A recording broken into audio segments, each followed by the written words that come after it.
we decided to explore our own backyard. Plymouth has so many well-known sites, but we wanted to look for some of the less-known hidden gems and new things. I'm with Vanessa Moore and Louisa Clerici, and together they are the Foodie Federation here in Plymouth. So tell us what the Foodie Federation is. Well, the Foodie Federation is something that we started in 2017. That's about right. And we wanted to do a cookbook for Plymouth to help support Plymouth restaurants. So that was our very first project, and people loved it. It's not only a cookbook that has the best recipes from the best restaurants in Plymouth, but it's also a guidebook to Plymouth restaurants. So if people have found that even if they don't cook, they look through the book and they find where they want to eat tonight or where they want to get takeout from, and the people that cook find some great recipes. And we've been very honored to have the restaurants support us with some great recipes. They've even sometimes given out some of their specialties and secret recipes. So That's right. It's really a great cookbook. People have loved it, and that kind of started us. And then after that, we decided what else could we do? And we're both foodies, of course. And we don't show pictures of kids and dogs on our phone. We show pictures of the food we ate last week. So Yeah, our husbands tell hate it we're a when real foodie. we won't let them eat before we take pictures of That's the food right. on the table. Definitely, so. totally, Yeah, I do that too. totally.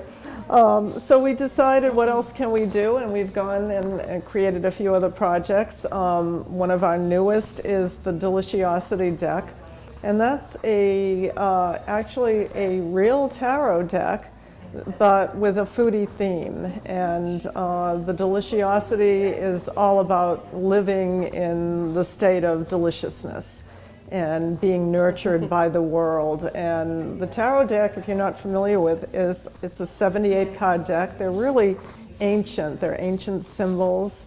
And they're really used to kind of inspire you and help you to kind of touch into your inner self. And they can be used in a lot of different ways, but we've also created a game with them, and we've called the game Fiction Magician.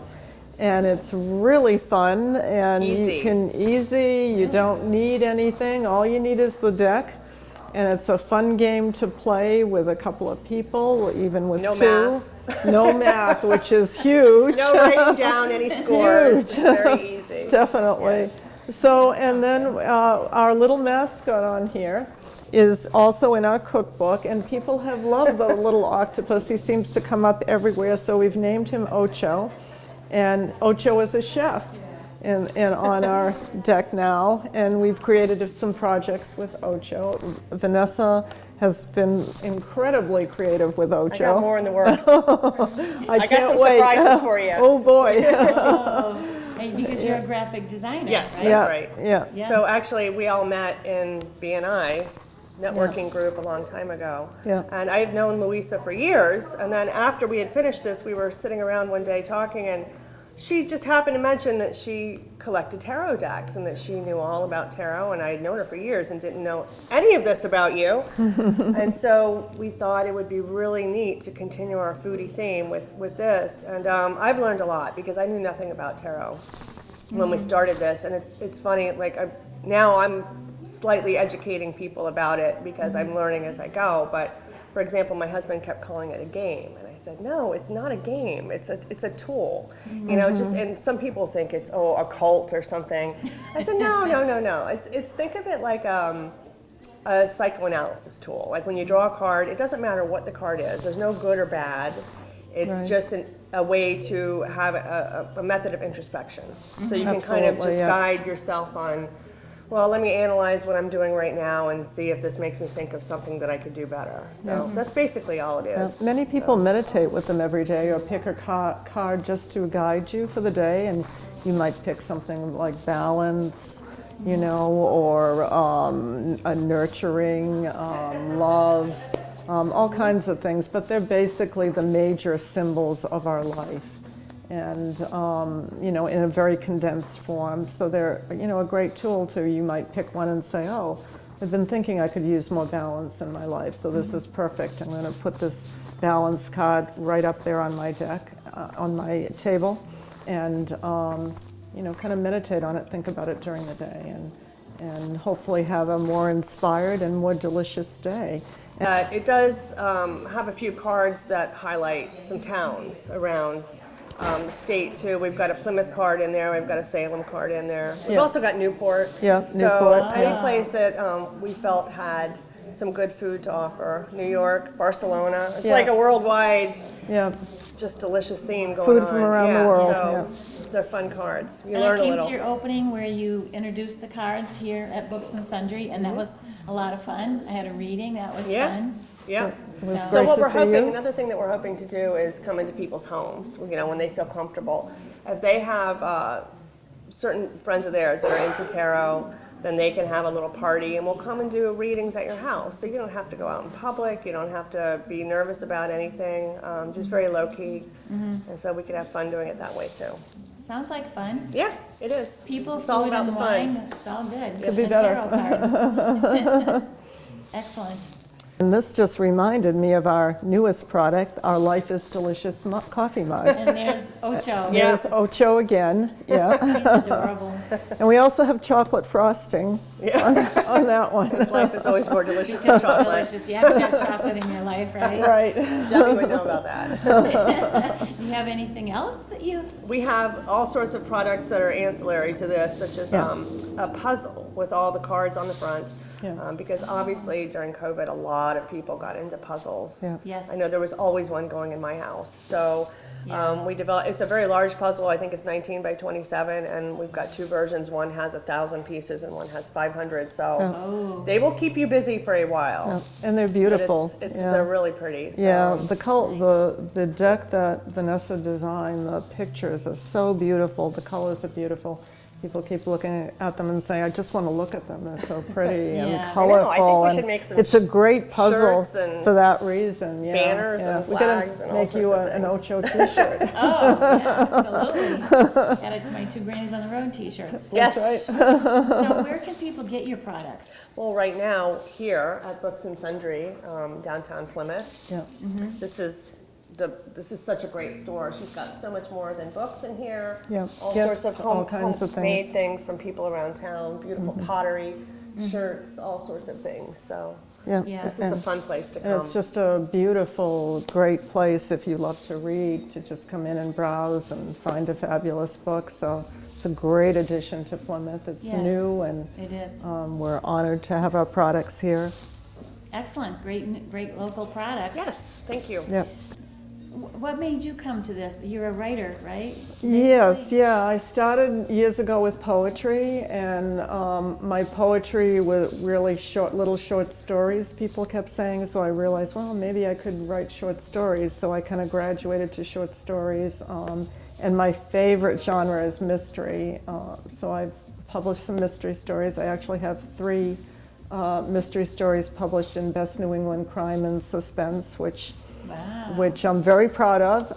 And then I have stories published in Carolina Woman Magazine, the Istanbul Literary Review, and things like that. And I'm working on a novel.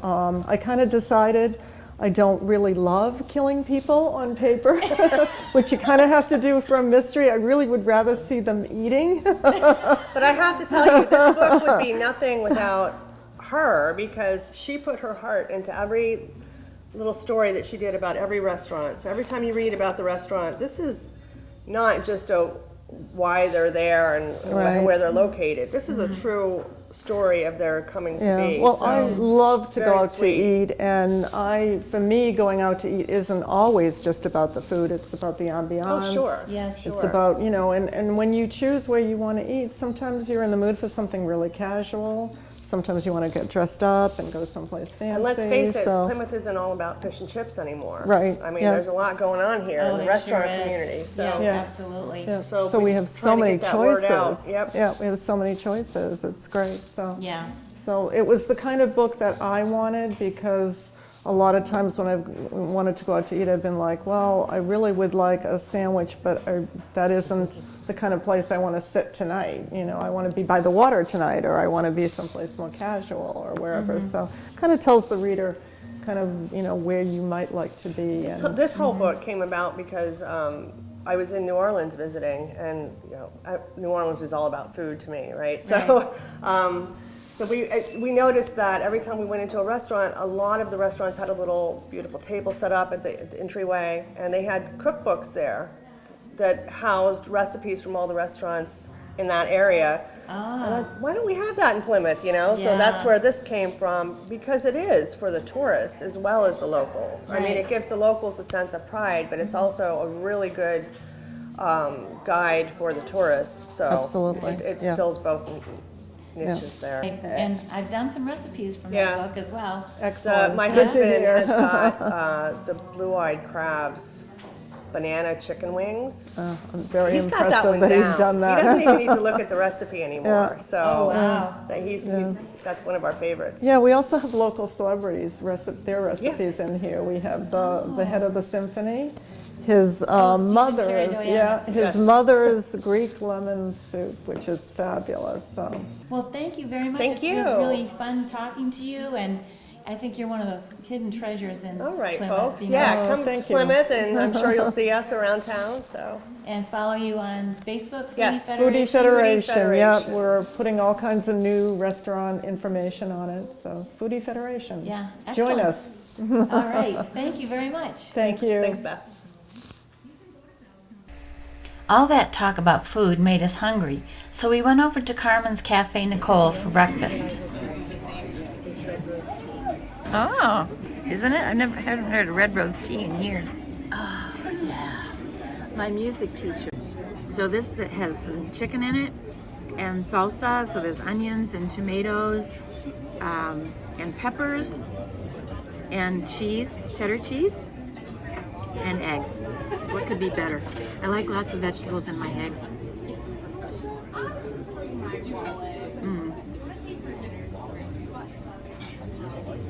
Very tasty and filling and healthy.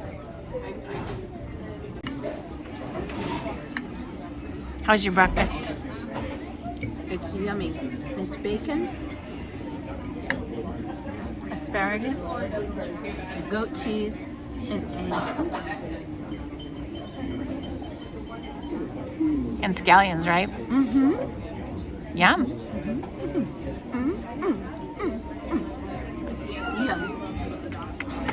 Mya Royal is a clothing designer from Plymouth with an atelier located in Boston. I'm with Mya Royal, and she is a clothing designer. Tell us how you got started with design. Very early, I was a child and I acquired a sewing machine. I found that I just enjoyed making my clothes, so I started making more and more. And by the time I was a teenager, I was making all my clothes. And then I started making clothes for other people, and it just evolved like that. So you really enjoyed it. I did, yeah. And it was an organic, kind of natural progression. It was nice. You must be very creative then. Thank you. I come from a family of creative people. So my mother was an artist, and there were a couple fashion designers in our ancestry, and my father even was a very talented musician, and his father was before that, so it's kind of a nice environment to grow up in. Absolutely. It encouraged creativity, I'm sure. That's right, yes, for sure. That's excellent. Did you ever get any formal training? Yes, I did. I had, well, I went to art school and I went to fashion school, and both here in the United States and in Italy, because we are also Italian. And so this was a very kind of comprehensive training for me. I feel very fortunate. Oh, that's wonderful. Yeah. So how does that experience in Italy affect your designs now and the things that you make? Oh, it affects it profoundly because Italian design culture is very old and very complex and very strong culture. They have a wonderful creative community, and so that's given a lot of life and breath to what I do, and I'm very grateful for it. That's great. So tell us about the kinds of things that you make. What kind of dresses or? I make a lot of things. I do make dresses. I make menswear. Okay. I always say I make whatever people want me to make. Anything that they can wear, I can make, and it's just a matter of working out the process and deciding what they like. But yeah, I'm also an artist, so sometimes I use my artwork to make the textile designs. And so Okay. this is also nice. Okay, so Yeah. you design your own textiles. Yeah, I do. Where do they get manufactured? I now have some manufacturers in New York and LA and in China, and they are helping me to develop a ready-to-wear line that is printed with my artwork. And Wow. yeah, it's really nice. That's incredible. Mm-hmm. And do you have a favorite kind of material that you work with? Well- a kind of fabric? Sure, I like a lot of natural fibers. I prefer to work with a lot of things like silk and wool. But it happens to be the case that the polyester, this is kind of a technical thing, but the polyester actually takes the dye better when printing, the digital printing. So some of the Okay. things have like a polyester content if there's a very fine digital printing. But honestly, I like to work with many materials, so I try to experiment anyway. Excellent. Yeah. You have a shop in Boston. Tell us about that. Oh, sure. The Boston shop's very nice because it has more of a showroom feel or a gallery feel, but there is production on site as well. So the Boston shop is on Newbury Street, which has a long history in the fashion world and the art world, and it's a very nice kind of community, nice centrally located place. And it's in a building which is owned by the Guild of Boston Artists for over 100 years, so it has this kind of nice feel throughout the whole building, a very creative vibe. And when you arrive, there are nice bistro tables outside, and you can sit and enjoy a little time on Newbury Street. We have a beautiful stairwell going up to my second floor showroom, and there are images of all my work, all the fashion illustrations and catwalk photos and all these things, so you can kind of browse that. And then when you enter the actual atelier, there is a very nice fitting room, there's a very nice retail component, kind of some art gallery component on the walls, and then production space in the back. Do you have people that help you actually make the clothing, sew the I clothing? do, yes, Okay. I do, thankfully. I used to do it all myself, but That's a bit difficult. yeah, that is a bit difficult to say the least. So now I have some helpers, yeah. Okay, so you have some clothing that's off the rack that people can get that you've already made.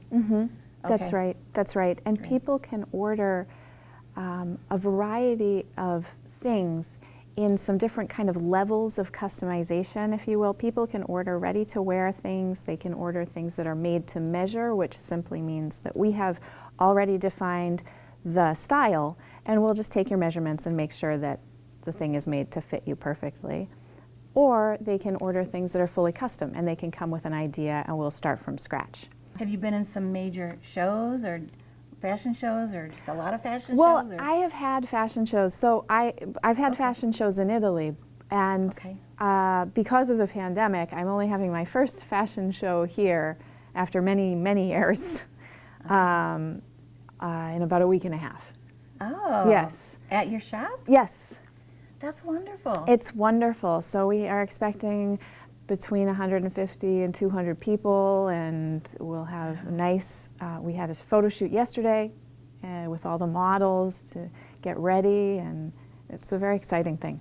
That is awesome. Yeah, it's So who great. comes to these? Is it just anybody, or is it people from clothing departments of stores? Okay. Typically, in the fashion industry, fashion professionals will come to the fashion shows, or like special clients of the designer might come to the fashion show. Writers, fashion writers might come, buyers.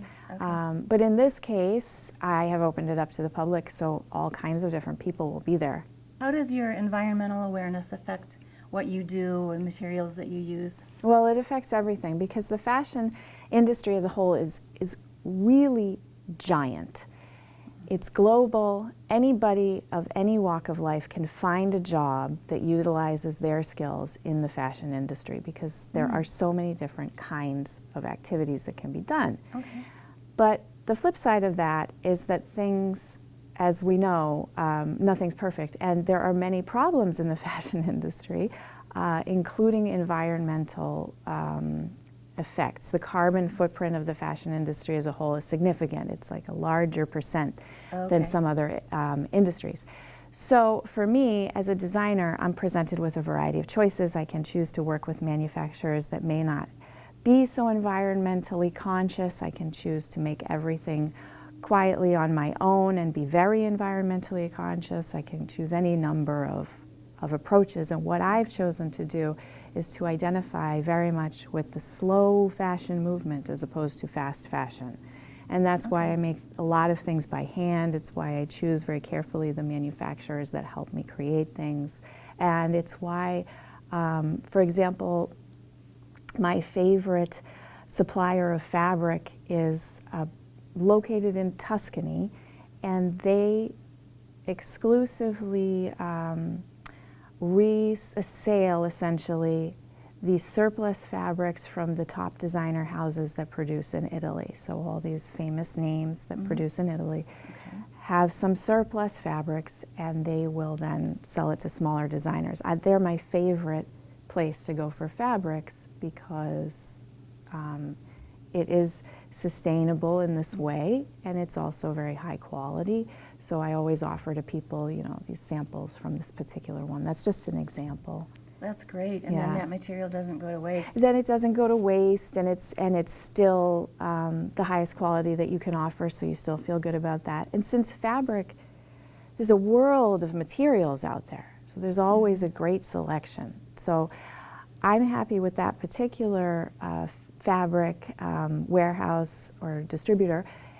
And there are others. There are some manufacturers that I have been working with who are very, very eco-conscious and have like smaller workshops. There's one small workshop that I work with in New York that's very environmentally sound in its practices, and I'm very, very happy with the product. And then doing everything else on my own, in my own shop, I have this control, and people can come to me for something that will be both environmentally sound in its creation, but will also last for even sometimes many, many years, even into the second generation. And so in that, it is a sustainable item. So it's very gratifying to do it this way for me. Yeah, that's excellent. And I'm sure that the clothes you make for someone will get passed along as well to someone else, even if it isn't a family member. Right, that's the idea. That's what we want. Yeah. Yeah. Very good. Well, thank you so much for meeting with us today. Thank you. I'm thrilled to know about your business. I think it's wonderful, and best of luck in your future. Thank you so much. Good luck with the fashion show. Oh, thanks again. It's been a pleasure. Hi, we're here with Glenda Richards, and we're at Books and Sundry. Correct. Okay, Glenda, tell us about your store. Well, I opened here right on the waterfront last August, so I'm looking forward to my first full season of tourists and all the foot traffic and everything down here. I sell new books, not used books, and a variety of titles. I'm hoping to appeal to all different ages and interests. Awesome. Do you have a lot of local artists? I do have a few local writers, and then I have some local artisans that I've been working with and having their stuff sell here too. Great, great. It's a very, very cute shop. Oh, thank you. Yeah, I love it. I love it. What's your favorite part about being here? My favorite part is interacting with the customers. That's, you know, really the sense of community and talking with people about books and anything else that's going on downtown, getting to know them. That's been the best part of having the bookshop. Oh, you've got a great location. Yes, it is a For wonderful location. Yes, that's awesome. That's awesome. And what are your hours? So right now we're open Sunday through Wednesday from 10 to 6, and then Thursday, Friday, and Saturday from 10 to 9. Then probably mid-May or early June, we'll extend our hours to be open until 8 o'clock on Sunday through Wednesday. Oh, that's great. That's great. What kind of clientele do you usually get in here? So it's a mix. So when we opened last summer, we definitely had a lot of tourists, people, you know, just walking around downtown, people on tour groups and everything like that. And then in the winter, we had more local people coming in and people who had just discovered us and didn't even know we were here. So every day we get new people coming in who are just discovering us. Well, that's great. You get a lot of repeat customers, Yes. I'm sure. Yes, yes. Wonderful. So we've gotten to know a lot of our regular customers and people who come regularly to our events like book club, and we have some craft nights and author talks and things like that to kind of keep things going and get people in here so that they know what we're doing and what we offer. That's great. That's great. Well, it's wonderful that you took the time to talk to us today. I really appreciate Oh, well, it. thank you. Yeah, thank you very much. Thanks. We had the pleasure of meeting Lori Reed and Nancy Franks, founders of Full Plates, Full Hearts at Redbrook. This is a group of volunteers who get donations of food for almost 80 elderly families in Plymouth. Donations come from individuals as well as local restaurants, bakeries, and other businesses. Each family is surveyed to find out what they like or what's okay for them to have on their diets. They gather and store the food in this building, courtesy of Redbrook. Each week, bags are carefully filled and sorted. Then on Friday morning, volunteers come, load up their cars, and deliver the much needed and very welcome supplies. Often when there is a holiday such as Easter or Mother's Day or a birthday, special gifts are included. This might be a sweet treat or other small items.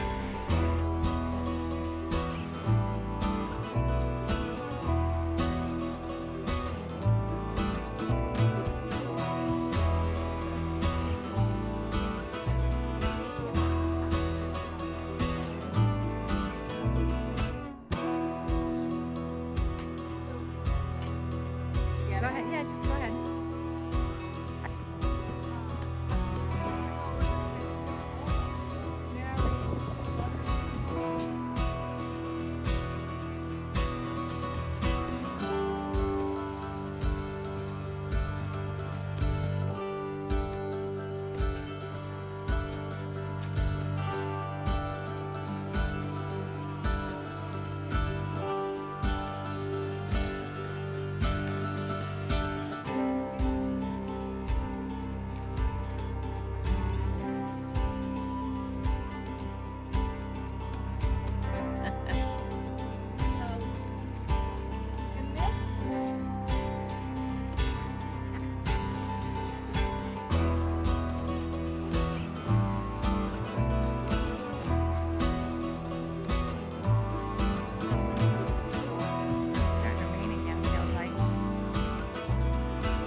Scratch my nose.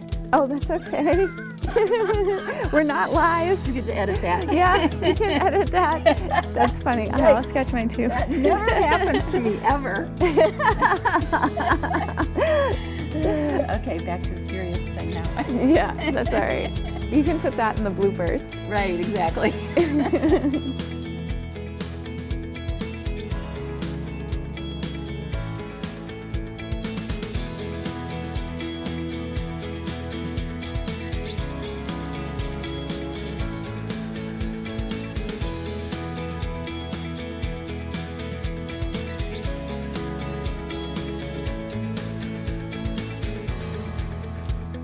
Education.